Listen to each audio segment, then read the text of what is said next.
Hello, Namaskar and very good evening to all the viewers connected with us on NCERT's live and interactive program. I am Anu Gupta, your host for this session, and I must tell you, you are also connected with us through PMA Vidya channel number 6 to 12. You can also become a part of our live interaction through our YouTube channel, which goes by the name NCERT Official. Dear viewers, we bring to you a very special series on ET and ICT. And today's topic in this session is digital equity and inclusion, essential practices for educators. So, in today's world where technology is at the heart of learning, how can we educators ensure that each child gets equal access and opportunity for growth? In today's session, we will explore about the tools, strategy and mindset that the educators can cultivate to bridge the digital divide. To give more insight into this topic, we are joined by our expert here. Ma'am is Dr. Ruchi Dwivedi. She is Assistant Professor in CIET NCERT, New Delhi. Ma'am, you are very welcome in this session. Welcome. Dear viewers, during this session, if you wish to connect with us and ask any question from us, you can also call us, and our number is flashing on the screen right now. Our telephone number is 8800440559. And if you wish to write to us in detail, we also have an email address for you. Please write down the email address, and it is training.helpdesk@ciet.nic.in. Now, without any delay, let us learn a little bit more about ET and ICT from Dr. Ruchi. Ma'am, over to you. Okay, thank you so much, ma'am. Now today we are going to have a session on the digital equity and inclusion, which is required or which can be considered as essential practices for the educators. Basically, this session is going to have the four major concerning areas, which is going to be start from the introduction of a digital equity, addressing the importance, as you can say, the concern for the digital divide, plus how it could be given in terms of the inclusivity, that is the accessibility standards and inclusion design, as well as how as an educator we could work on promoting the equitable participation. If you can able to observe over here, basically these are the three images which is very commonly being observed in our Indian classroom. You can see these three images are basically the learning environments. The first one can be considered, or if you can able to observe, it is a technical empowered class. Another one, the technology is been over there, but there is some sort of scarcity. Whereas in the third one, you can able to observe that even in the presence of the technology, there is a deprivation is over there. We can able to say basically one basic line that this visual contrast underscore the pervasive digital equity that demands our immediate and concert attention, specifically in the field of the education. This image is going to give you one more information, or you can say one more area to be taken into consideration, that we have the digitalization us.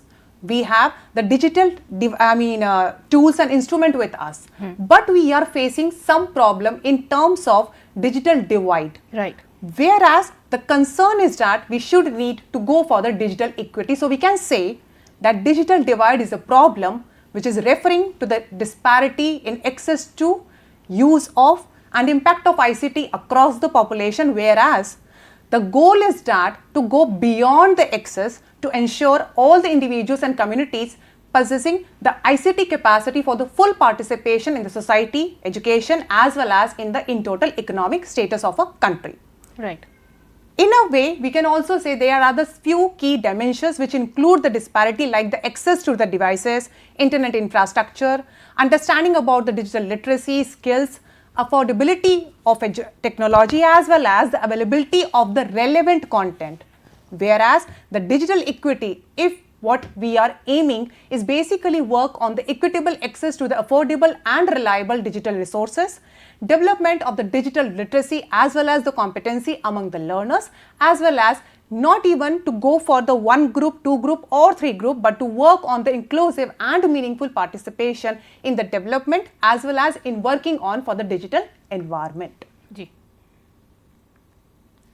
If I want to make you understand in a very brief manner that what is a digital equity, already I had explained, or I had already given a pinpointed information that it is beyond the digital access to ensure that all the learners have the capacity, skills and opportunity for the full participation in this digital age. We can also say it is a fundamental right as well as a core tenet of the social justice within the education, which is not empowering a particular group of students, a particular area or a particular community, but empowering all to thrive in an increasingly digitized society. So we can say that it starts from the access. It has to reach towards the skill. It has to go towards the opportunity, providing the opportunity. And when all these components are being placed in a specific way, in an optimum way, in a right way, then we can say we had gone or we had reached till the level of the digital equity. Right. Now one question is going to be there, because as we are talking about the contextual, because digital equity is not at all a concerning area of one field, and in total also we can say it is a concerning area of all the field. But of course, when we are going to talk about education, we need to take that point into consideration, that why the digital equity is important in the case of education. So for that, I just try to identify few research work, and I can able to encapsulate all those things in a 2 to 3 major point, that it is actually crucial because of increasing prevalence of online and blended learning. It is basically, if any such case of the inequitable access or practices is there, it could lead in the widening achievement gaps, and believes it is important to understand this achievement gap is not in terms of the digitalization, but in terms of the learning outcome of the learner. It could even lead the student success and even in the development of the future ready skills, or we can also able to say 21st century skills and even the pedagogical skills for the teachers also. So basically, the digital equity is actually directly connected to the students, to the learning environment of the schools, of higher education, in total the whole education as a discipline. Now the important factor is that whenever we are going to talk about the digital equity, we cannot deny the importance of the ethical consideration, because when we are going to talk about access, we have so many things in the name of the access. If we are going to talk about what sort of information we are having so much information, but it is important that we should take care of the ethical foundation. Right. Where it has been required to understand that we should be clear enough that what could be the proactive measures to prevent the digital exclusion, what could be or how we can able to be in a position to promote the digital citizenship as well as the ethical online behavior, and in total we should be in a position to create a learning environment which are having a characteristic of the accessibility, inclusivity as well as respectful of a diversity, specifically in the country like India, where the diversity is one of the major feature or a major characteristics. Even you can able to observe one graph has been represented over there, where the digital information or the digitalization is been mentioned from 2019 to 2020-23, and you can see in the data that has been given in the numbers that we are keep on increasing in the usage of the digitalization. Right. So even in the education realm, when we are going to talk about the NEP 2020, which can be considered as a major framework of the education in the upcoming education arena, even the NEP 2020 also acknowledges the digital divide as a significant challenge, and it is important to articulate a vision for the digital equity, aiming to bridge this disparity, plus which is also going to work on empowering the learners with the help of the strategic integration of the technology as well as the development of the digital literacy among the students, among the learners, and even among the all the people, all the what I can say, the stakeholders who are in a relation or who are directly or indirectly connected with the education as a field. Right, right, ma'am. So you talked in detail about digital equity now. I really wish if you could put some light on significance of understanding the digital divide. Exactly. I just presented this position over here, and that's what the madam was about to discuss, that we need to understand about the digital divide, because until and unless we are not in a position to identify the actual ground level of any problem, it is not being possible for to understand that how a new thing, not I can say a new thing or a naive thing, but how anything needed to be included for solving this. If we want to talk about the digital divide, we can able to divide the we can have this thing in terms of addressing it in the two major form as a two major barriers. The one is a socio-economic disparity and the another one is a geographic disparity. Socioeconomic disparity used to talk about the income, affordability, education attainment, digital access, even the social caste, even the marginalization, and even when we are going to talk about the inclusivity part, we also need to take an importance of disability as well as the problem that could lead due to the disability in terms of the accessibility. If you are going to talk about the geographical disparity, then it is going to involve the rural versus urban, regional, connectivity problem, language, and even just because we have this much of diversity, content relevance could also be a sort of a digital divide or could also be a part of a disparity. Even one more data I had tried to present over here, where we can able to observe that in the country like India, where we have a diverse set of people, we have a diverse state of, different state, we can able to observe there is a disparity even in the terms of internet connectivity also. We can also able to identify there is a disparity even in terms of the gender also. And even depending upon the areas, we could able to observe that even the access could be a problem, but even after providing the access, there could be a problem that even after providing the access, we could able to see the disparity over there. So that is the major thing which we require to understand whenever we want to understand that what could be the digital divide and how practically it is impacting our nation. Now when we want to talk about the digital divide, when we are going to talk about the problem, even the NEP 2020 talks about it, it's not going to be stop over here. If we are going to talk about any sort of problem, it is also accountability of an educator or of a stakeholders who are in the field of education to talk about that what we can do. When we are going to talk about beyond the access concept, we need to understand the digital literacy and the skill, the importance of digital literacy and skills, and for that it is important for us to think that access alone is insufficient. If we are in a position to provide the things, no, it's not be sufficient until and unless for whom are we providing the things, they must have the skills to use that technology effectively. They must be in a position to understand that how to use it, why to use it, and how to use it. Even the NEP 2020 also talks about it, and they used to concern about the digital literacy instruction, which used to talk about that it is essential for navigating the online information. We have a bulk of information, even though in the Google search engine, if we are going to provide, or any other search engine, if you are going to provide a single keyword in the millisecond, we can able to we will be in a position to get lakhs of information. So over there, which information is applicable for me, which information is applicable for me but yet authentic for me, even though it is authentic for me, is it applicable to me for my real life scenario? So for that it is important to understand that we should have an understanding of the navigating the online information. It is important for a learner, it is important for the stakeholder who are using this digital information accessibility. They should be in a position to evaluate these digital sources in a terms of effectivity. Plus, they should even participate in the digital space also. See, it has not been possible that every time for whole life we are keep on taking the things.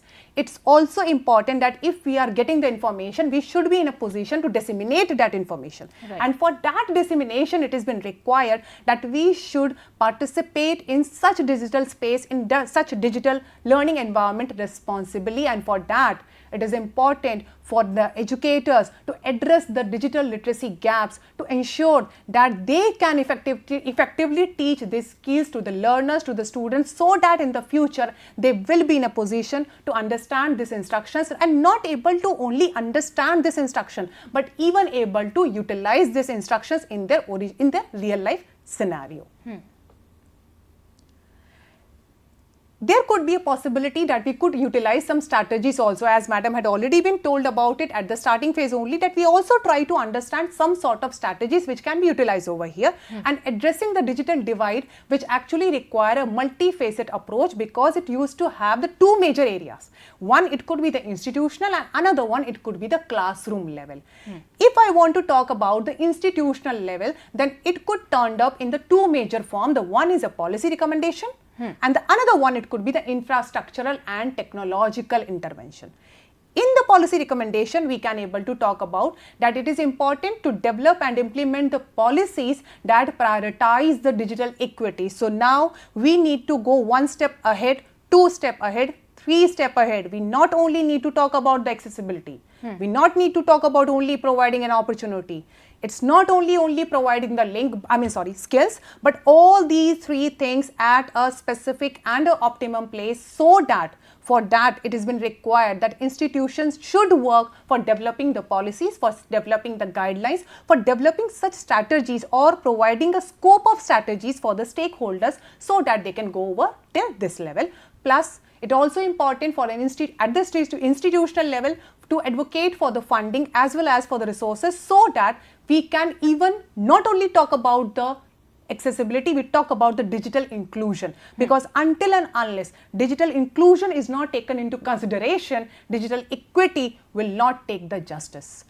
Plus, it is also important to have an establishment with the partnerships with the community organization and even the internet service provider. For example, if one organization is having A number of facilities, if another one is having a B number of facilities, if we will be in a position to combine both, it could turn up with AB. And that AB is a beneficial for A also, and it could be beneficial for B also. That is also needed to be understood at the institutional level.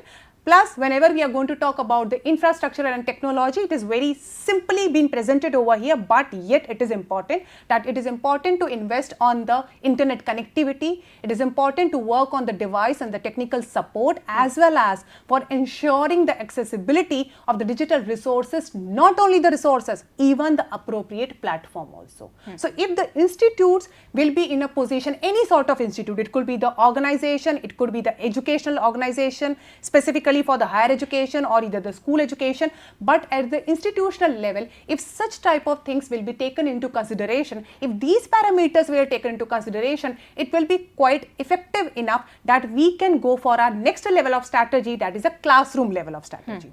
Classroom level of strategy is used to talk about the 4 major areas that what I had able to identify with the help of researchers, that is a flexible learning environment. Whenever we are going to talk about the accessibility, whenever we are going to talk about the equity, it is important that there must be a scope of offering the flexible deadlines and assignment formats. There is also a need, there is also a thought process which is required to provide the asynchronous learning options. Plus, in terms of learning material, there should be accessible. If you are going to make any sort of information, but for whom are you made? If it is not utilizing the clear and concise language, of course, it is not useful for that target audience. In that case, your audience will be there, but the target is not going to get completed. Similarly, it is important that whenever we are going to talk about the inclusion, we need to provide the alternative formats also. Might be some learners are effective enough to learn with the video, but it's not compulsory. There are the learners who might be much more efficient to learn via audible, to learn via audio version. Even it could be possible some content could require the transcript format. So whenever we are going to talk about the digital equity, we used to talk about that it should have the different versions or the alternative formats. Right. Plus, it is also important to adhere the guideline which might be at the national level, at the international level, and there is one example has been given over here, WCAG, which is going to be discussed in the later part of it. So right now we can put a halt on that. Third portion that we need to understand is a low bandwidth option. The geographical disparity, what we used to identify, what we used to observe is basically because of this thing. Because we used to provide the content in a very good way. We used to think that our content or whatsoever the material we are providing, whatsoever the resources we are providing must have a very good quality, but sometime more than a quality, it also matters that whether the front part, the third party is in a position to take it. In that case, if we are in a position to provide the same text, we are going to be in a position to provide the same context in the text-based version of the videos or a presentation. In that case, the digital equity could be more justified, because in that case, the text is going to go in such a manner that later on, even the main objective of a video can be taken into consideration or can be fulfilled with the help of the text-based version. And even other than that, if we are in a position to utilize the communication tool which are having the low bandwidth, that will also substantiate, that will also address the point of the digital equity. Whereas in the third part, as we had already talked about with respect to the NEP 2020, that digital literacy instruction, that is integrating the digital literacy skills into the curriculum, could be one of the major scope for that. The same, even we need to require to teach the students, to our learner, because we are going to talk about, because we are talking about the classroom scenario, we need to teach the students that how they can evaluate the online information critically, authentically. Plus, it is also important they should be in a position to understand the responsible online behavior. So all these things could turn up in terms of the broader manner, that is the institutional manner, or at the level of the classroom. We are in a position to make such type of strategies that could help, that could address the problem of the digital divide, and that could help, that is a problem, is a digital divide, but that could help, that could assist for the goal that we are aiming is actually the digital equity. Right. Yeah. Thank you so much, ma'am. So you told us about the strategies, institutional strategies as well as classroom strategies to bridge the digital divide. So could you clarify a little bit on the diverse needs of our learners in creating inclusive learning environments?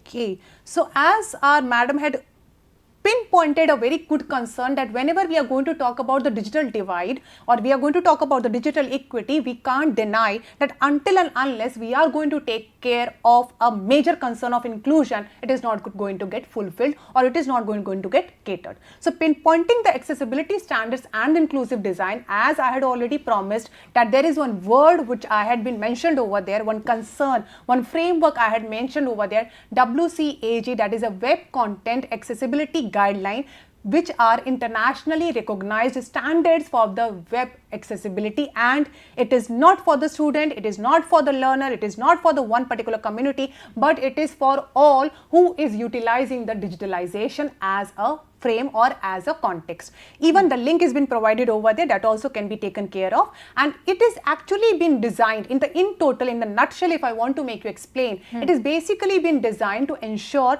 that the web content is actually needed to be the perceivable, means we are in a position to understand it, we are in a position to operate on it. The information should be taken in such a manner that we are in a position to utilize it in our real life scenario. So in total, in a encapsulated manner, it could be needed to be the perceivable, it could be the operable, understandable, as well as robust in a nature. Then only we can able to say that the accessibility standard, what we are trying to aim or what we are aiming is about the digital equity, can be taken into the consideration. Now, whenever we are going to talk about the guideline, whenever we are going to talk about the rules and regulation, we should not forget one thing, that we should also take care of the legal and ethical compliances. When we are going to talk about the digital equity or the digital accessibility, that is one step ahead of digital accessibility, that is digital equity, it is important for an educator to understand that they play a very crucial role in ensuring that the learning environment is important for both in physical and digital matter, but it should compile with the legal accessibility mandates. And just few example I had provided over here, that in the case of the international framework, we can able to observe there is a CRPD, that is a Convention on the Rights of the Person with the Disabilities, because I just provided one specific, not one major, framework over here, which talks about the inclusive education, that basically serves as a foundational international treaty, where the concern has been given that right to inclusive education, which used to work on obligation to provide the reasonable accommodation so that each and every learner will get accommodated in the learning environment whenever we are going to talk about the digital world.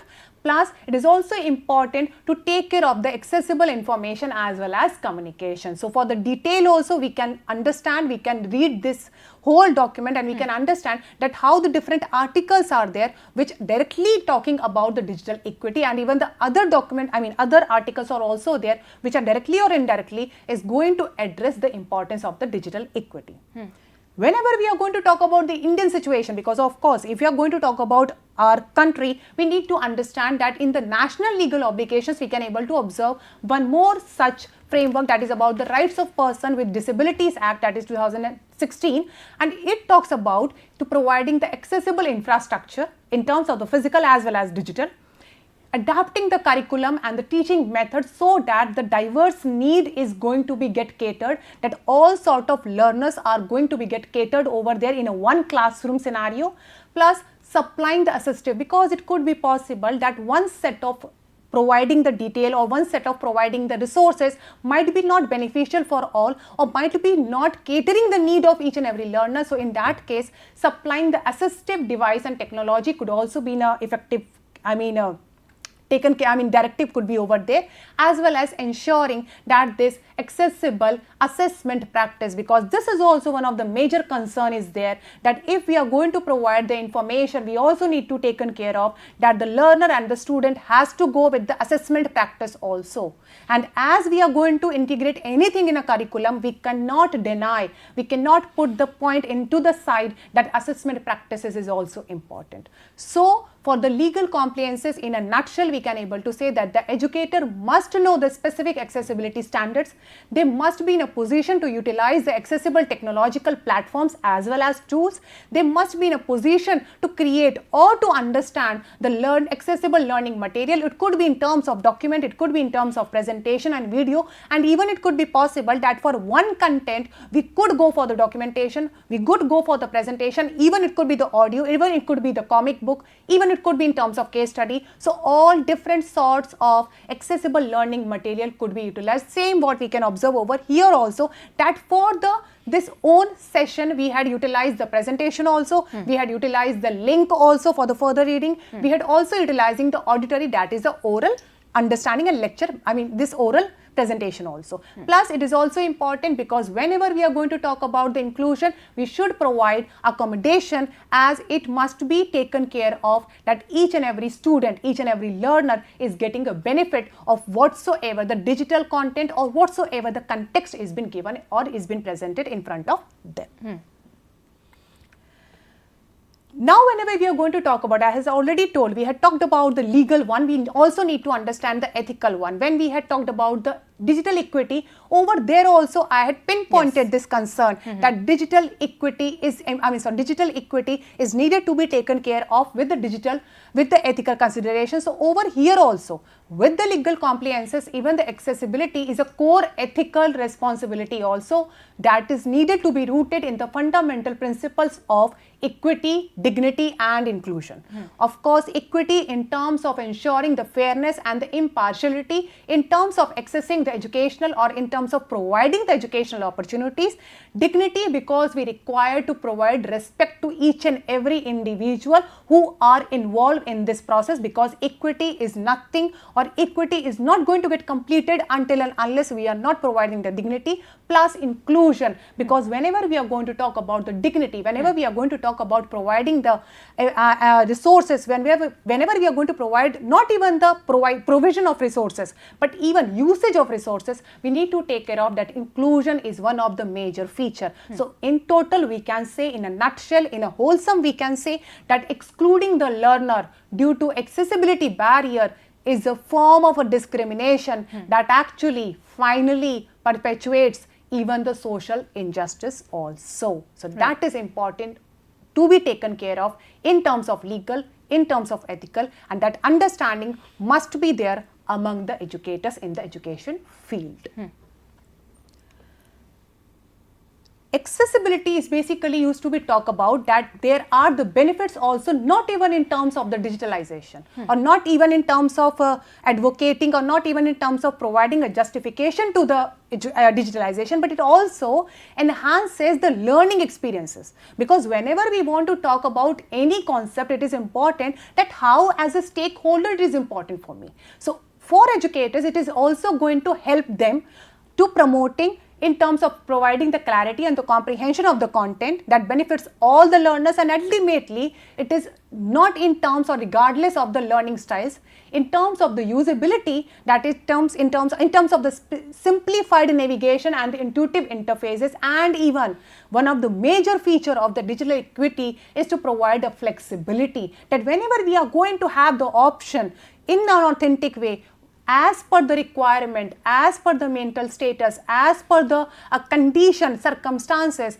a learner will be in a position to take the flexible learning material, which is actually also helpful in catering the diverse learning context. And we can able to see the examples also, like captions are there that would aid the learner who might be working in the noisy environment, structured headline, so that why we are making the headings over here, just for one major concern, that a learner will get connected with that particular topic, with the particular content, with the particular context. And even whenever we are using the clear and concise language, because every time it's not compulsory to use the abstract or to use a very what I should say concrete information or a language. If we are going to use a clear and concise language, automatically it is going to imprint, it is going to be helpful in imprinting or imposing a good impact on a learner, on their learning in terms of the cognitive differences, as well as who are actually new with the subject matter also. Right.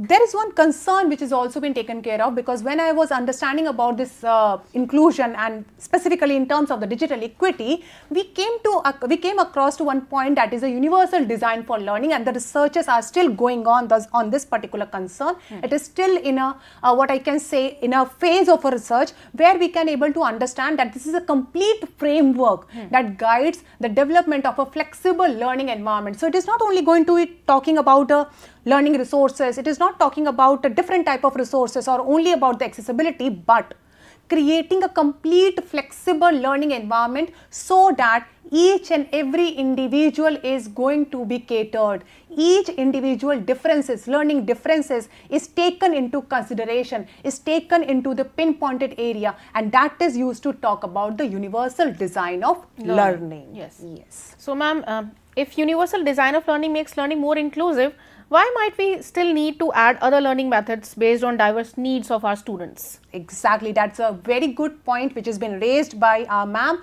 That's why, because we are keep on talking about one major concern, that digital divide is not basically for the accessibility. We don't have a problem of accessibility. We have a problem of a divide. Right. We are having information, a lot of information, but the divide is been there because of the disparities, and for that it is important to understand the principles of the UDL, that is a universal design learning, that multiple means of representation is been needed.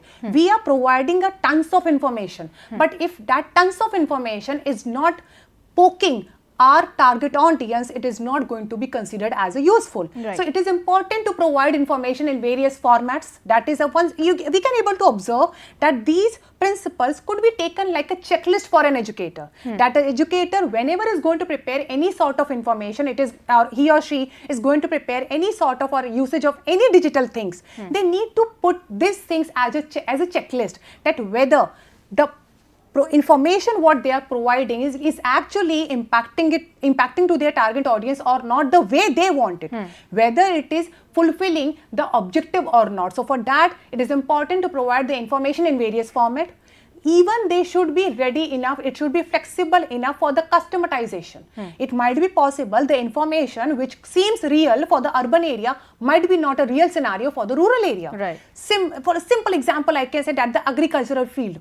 If I want to talk about agricultural field, for the rural student, it is very easy to identify. Relate, yes. It's very easy to imagine that. But for the urban student, it might be a problematic scenario. In the similar manner, there might be a concern for the presentation also. What sort of font size will be there? It seems very small point. It seems very, what I should say, a very minute level. But we need to understand many minute can combine to form a macro part. So whenever we are going to work with the learning material, it needed to be having an offer of options for the customization, plus activate and supply the background knowledge also. If as an educator, I will sit over here and provide directly the principles, I think it might be not easier for us to understand that why these principles are required.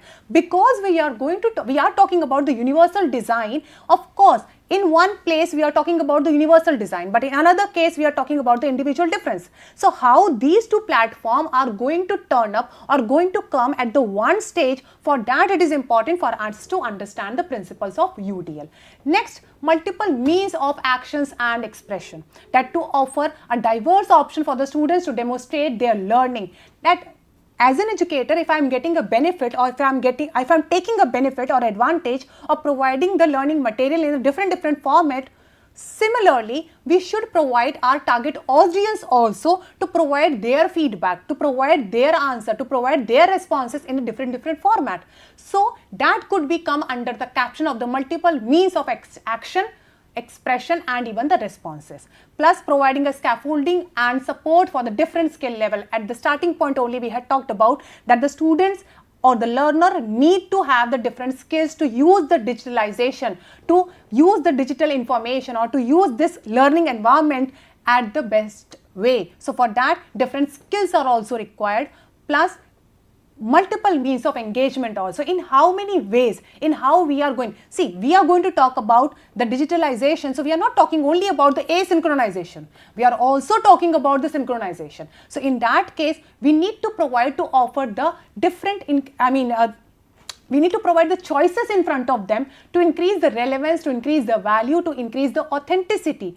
We also require to give them the option for the self-regulation, where they will be in a position to identify that whether what I had understand is actually gone into my mind or not. I might be in a position to listen, I might be in a position to understand, but whether I'm in a position to comprehend it, whether I will be in a position to implement it in my real life scenario, because until and unless the application level is not there, understanding won't be in a position to get justified. Plus, it's also important that whenever we are going to talk about the inclusivity, we need to understand the importance of the collaborations and the community work also. Collaborations could be in terms of the cooperative behavior, could be in terms of the teamwork, could be in terms of franchises, could be in a one way, in a one line, if I want to say that 2 things, 3 things, 4 things, might be n number of things are involved, but it should come up in such a way that it is beneficial to all the diverse target audience of ours. That is important to understand. Now, for that, what can a educator do other than utilizing the strategies? Because strategies are still on a piece of a paper, it might be. So whenever it is going to come on the ground level, educators or the stakeholders can work on creating the accessible content, and it could be in terms of any of it, or it could be all of it. Right. It could be in terms of text, it could be in terms of image, audio, video, document, visual. It could be in terms of that what sort of creativity as an educator or my target audience required. So all these sort of things can be utilized for any one content, or even it can be utilized for any 2 to 3 or 4 content to get combined together, so that we can understand the integrity also. In the same pace, we can work on the inclusivity also. So these are such few examples which has been given over here, and in each, what I should say, the variable, what could be the point, that also has been mentioned over here. So that also can be taken care of as a checklist, that if I am going to prepare, for example, if I am going to prepare any image, what sort of thing I need to take care of, whether I need to take care of the labeling or either only labeling, what we need to avoid also, whether we need to avoid a dark background with a dark font size or a dark font, font, or what sort of font I am going to utilize so that it is actually capture the attention of a learner. It's not like that it seems like it's again the boring only. If the student find boring another type of a text material, then this also will come in the boring format. It is not going to make a difference for their learning. So that all thing, whenever we are going to create or we are going to develop any accessible content, the basic tenet point of that accessible variable is also needed to be taken into consideration. Right. Other than that, whenever we are going to talk about the inclusivity, it's also important for us to understand that we need to promote the equitable participation. Because as earlier only I had given a small sort of hint, a control H I had already been given over there, that it's not like that I am taking all sort of information, I am developing the thing, but I need to disseminate also.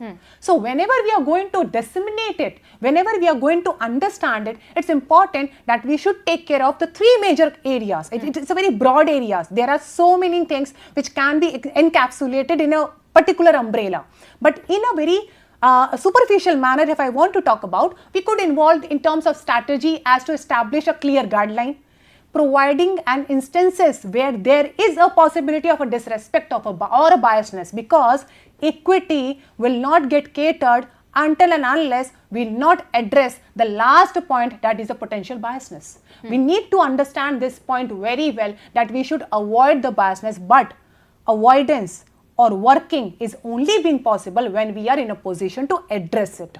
Plus, encourage the diverse perspectives. We can't deny this point, because this is actually a boon for our country that we have a diversity. Right. So we should respect it also. We should not only respect it, but we should work on it also.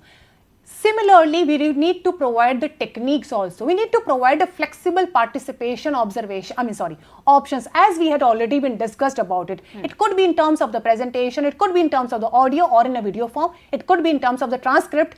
Even in that particular text based also, it could be in terms of the presentation, it could be in terms of the word file, and even the publisher also, when we are going to talk about the flyer or either in terms of the banners. Right. Plus, not even in terms of providing the information or taking the information, even the discussion format could also be there.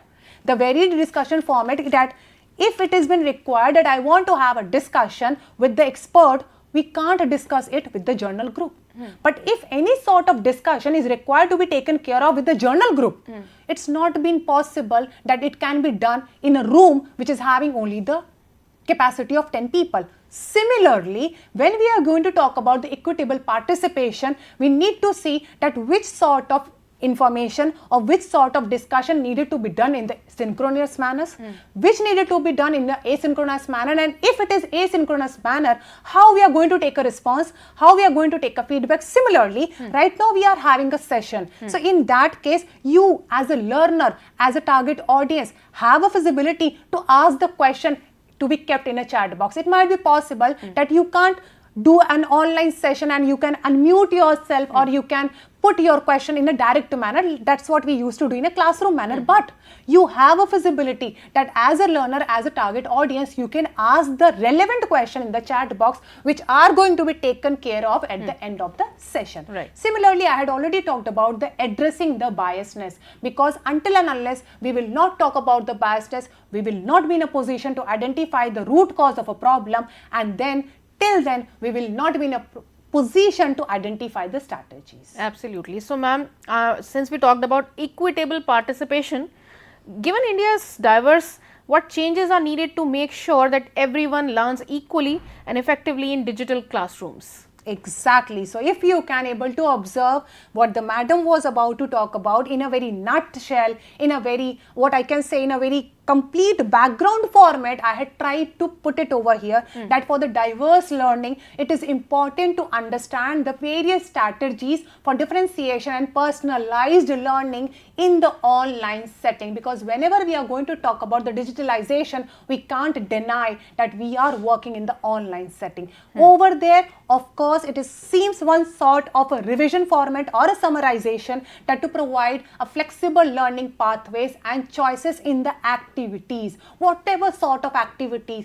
whatever sort of learning material is being there, it is important to provide a flexible learning environment on the pathways, or you can say the channels. It's important to provide a variety of learning material to accommodate different learning styles, because in the next point, if you can able to observe, there are the different learning styles. Different learning styles is actually in a very small, in one line if I want to talk about, it talks about that whether the learner is having more affinity to learn the things via the help of the auditory, via with the help of the visual, via with the help of the examples, via with help of the case studies. The learner is having their own way of learning, and digitalization or the digital equity is actually talks about that we should provide the information, we should provide the knowledge in such a manner that it will facilitate each and every type of the learning style. Plus, also important, if it could be possible, to use the adaptive learning technologies. Adaptive is something like that whatsoever the information I'm providing right now, you must have, as a learner, have an option that at the same time you can go to another level. I think I can give one simple example of it, that many times you had observed that whenever the session used to get over, you are going to have the session of this and the YouTube. Okay, and even in the PM eVidya also. So in that case, even later on, if you want to learn something, or if you want to see that there was some strategy which was been explained over there, or there was some pinpointed information, we can again come back and we can able to observe. That sort of a very simple adaptive learning technologies could also be given, because whenever there is one limitation whenever we are teaching in a classroom, that whenever we used to get over there, the information seems to be like an OTP, one time password, one time teaching, OTT we can able to say, that one time teaching has been there. But with the feasibility of such type of learning environment, even later on also we can come back and we can see such a session, and not only such a session, any session which you think might be not that much applicable today, but later on it will seems more effective or more in terms of catering the conditions and addressing the need. We need to understand that we need to have a checklist. Again, I am talking about that learning style. Whenever we are going to make any sort of information, any sort of digital learning material, or we are providing, we need to see the learning styles, we need to see the cultural background, so that there will be no disparities, that what we had already discussed when we were addressing about the digital divide, as well as the level of the digital literacy. It has not been possible for us to teach the highest version of a digital literacy to a grade 3 students, which has actually been applicable to all the grade 12 students. So that also is important for us to understand. Right. As we had already talked about few major features in terms of the digital equity, in terms of a digital divide, few graphical representations that actually shows the statistical status of our country as India, importance of diversity in our country, as well as the strategies, plus some important concerning areas. In the concluding remark, I can say that digital equity is about creating a future where the technology is actually serving as a tool, as an instrument for empowerment, not for the source of division, not only for the source of providing the information to one group of community, and the other group is not getting that much sort of information, because that is making a divide, and divide is never been considered as a positive point for any country. So educators can play a very vital role in realizing this vision by championing the inclusive online or a digital learning environment that actually going to foster each and every student, because as an educator I can advocate, or I can say I can provoke, or I can prevail this point very well, that whensoever you are in a position to learn something, you are a student. Right. So every learner is a student at a time whenever they want to learn something. So that is what basically I want to make understand with the help of this session. Wonderful, wonderful. So that was Dr. Ruchi giving us insight on digital divide and digital equity. Thank you so much, ma'am, for giving us your valuable time and adding a lot of value to the session. Dr. Ruchi told us about digital divide. What is digital equity? Ma'am also told us about the strategies to bridge the digital divide. Ma'am also dispelled the concept of UDL, Universal Design for Learning, and also told us about the principles of UDL, which are multiple means of representation, multiple means of actions and expression, and multiple means of engagement. So dear educators out there, do use these principles while developing, while creating your digital classrooms, so that each and every child gains equity and accessibility is there for each and every learner of yours. So before we wrap up the session, I wish to give you a very important piece of information, dear learners. As you can see on the screen, do you like to read, write or recite poems, dear children? If yes, then you can be a part of our new initiative. This initiative is designed by Ministry of Education, Government of India. You can send in your entries of songs and folk songs in Indian languages and in English on the given link, which is right now flashing on your screen, and this You can also visit our website mygov.in, wherein you can get all the rules for the competition. Now, before wrapping up this session, let us have a glimpse of all the sessions that we had today. In the morning, we had a yoga session from 8 o'clock, and from 12 onwards we had an English session whose topic was "This is my town." From 2 p.m. onwards we have an English session once again which had the topic as 3 questions. From 2:30 we had a social science session which had the topic equality. From 3 o'clock we had a science session having the topic light, reflection and refraction. From 3:30 onwards we have a mathematics session whose topic was rational numbers. From 4 to 5 you just attended a webinar of digital equality and inclusion. And lastly, we have a Sahyog session of roots and wings, embracing culture and self identity. I would also like to tell you learners, if you missed any part of our webinar, you can catch it on our YouTube channel NCERT official. Our videos, all the webinars are readily available on our YouTube channel. And now it's time to wrap up this session. I, your host Anu Gupta, taking your leave. Namaskar, keep learning, keep growing.